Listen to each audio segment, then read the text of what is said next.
नाशिकबरोबरच अनेक ठिकाणी बंडखोरांमुळे महायुतीमध्ये गोंधळ असताना दुसरीकडे राज्याचे उपमुख्यमंत्री एकनाथ शिंदे आपलं होम ग्राउंड असलेल्या ठाण्यामध्ये निवडणुकीआधीच विजयी पताका फडकवलेली आहे।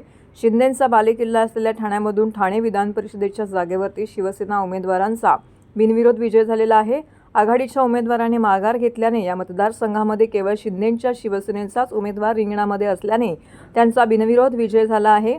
शिंदेंच्या पक्षाचे आमदार रवींद्र फाटक हे आघाडीच्या उमेदवाराने माघार घेतल्याने बिनविरोध विजयी झाले आहेत।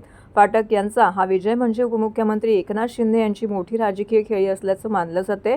याच मतदारसंघातून पूर्वी ज्या प्रकारे भाजपाचे वसंत डावखरे यांचा विजय झाला होता तसाच हा विजय आहे। शिवसेनेने वसंत डावखरे यांना त्यावेळी मदत केली होती, तशाच प्रकारे माझा विजय झालेला आहे असं मत रवींद्र फाटक यांनी व्यक्त केलं। ज्यावेळेस मी उमेदवारी अर्ज दाखल करायला गेलो होतो त्यावेळेस भाजपाच्या इतर नेत्यांना कामं असल्यामुळे ते उपस्थित नव्हते। त्या सर्वांनी प्रचाराला देखील सुरुवात केली आहे। भाजपामध्ये कुठेही नाराजी नव्हती असं फाटक यांनी म्हटलंय। आघाडीने जो उमेदवार दिला होता त्यामध्ये विजय हा आमचाच होता हे आकडेवारीनुसार सर्वांना दिसत होतं असं यावेळी आमदार रवींद्र फाटक म्हणालेले आहेत। महाविकास आघाडीमधील जागा वाटपानुसार हा मतदारसंघ राष्ट्रवादी काँग्रेसच्या शरद पवार गटासाठी सुटला। इथून अभिजित पवार यांनी उमेदवारी जाहीर झालेली होती, मात्र आज त्यांनी उमेदवारी अर्ज शेवटच्या दिवशी अचानक मागे घेतलाय। ठाणे पालघर मतदारसंघामध्ये महायुतीचाच विशेषतः भाजप आणि शिंदेंच्या शिवसेनेचं मजबूत संख्याबळ आहे। महाविकास आघाडीने फक्त औपचारिकता म्हणून उमेदवार दिला असल्याचं चित्र दिसत होतं, त्यामुळेच मतदानापूर्वीच अभिजित पवारांनी माघार घेतली आहे। यावेळी रवींद्र फाटक यांच्या जनसंपर्क कार्यालयामध्ये एकच जल्लोष करण्यात आला। यावेळी मोठ्या प्रमाणामध्ये फटाके फोडत एकमेकांना पेढे देखील भरवण्यात आले। यावेळी रवींद्र फाटक यांचं अभिनंदन करण्यासाठी शिवसैनिक, पदाधिकारी, कार्यकर्ते, बंधू भगिनी मोठ्या संख्येने उपस्थित होते।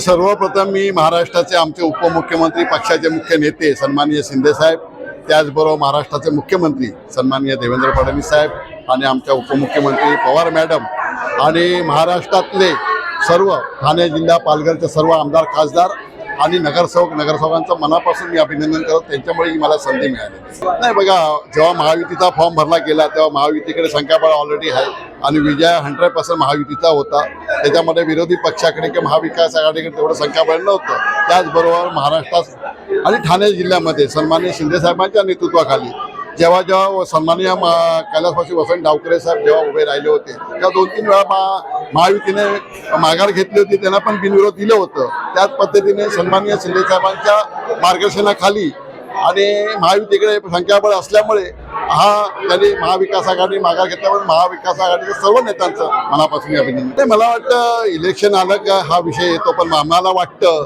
महायुतीकडे एवढं संख्याबळ 90% संख्याबळ होतं विजयाचं, तर घोडेबाजार व्हायचा संबंधच नाहीये। आणि त्याच्या माध्यमातून जर घोडेबाजार होतं तर महाविकास आघाडीच्या उमेदवारांनी माघार घेतलं नसतं, पण म्हणून वाटतं घोडेबाजार तिकडे होणार। तर मला असं वाटतं की बाबा महायुतीकडे बीजेपीकडे संख्याबळ, पण महायुतीची सीट होती, शिवसेनेची सीट होती आणि मी तिथे रनिंग आमदार असल्यामुळे शिवसेनेच्या माध्यमातून शिंदे साहेबांनी ही सीट शिवसेनेची असल्यामुळे शिवसेनेकडे घेतली आणि शिवसेनेच्या माध्यमातून ही सीट 100% महायुतीकडे आल्यामुळे महायुतीचा विजय नक्की होता।